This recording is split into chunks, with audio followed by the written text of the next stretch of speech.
বৃষ্টির দিনে কে একটু ছাতার নিচে জায়গা দিল, অসুখের দিনে কে খোঁজ নিল, কে একটু মাথায় হাত বুলিয়ে দিল। বহু বছর পরেও তার কথা মনে থাকে।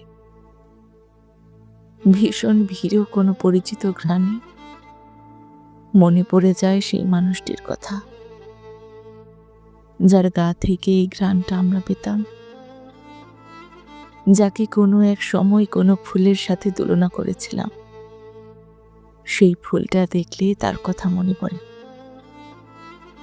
কোনো গহীন বর্ষায় যার সাথে ভিজবো বলে আমরা একসময় স্বপ্ন দেখতাম, বৃষ্টি এলে তাকে মনে পড়ে যায়। যতদিন মানুষের মগজ সচল থাকে, পৃথিবীর ঘ্রাণ অঘ্রাণের পার্থক্য বুঝতে পারে, ততদিন মানুষের মনে থাকে মানুষ।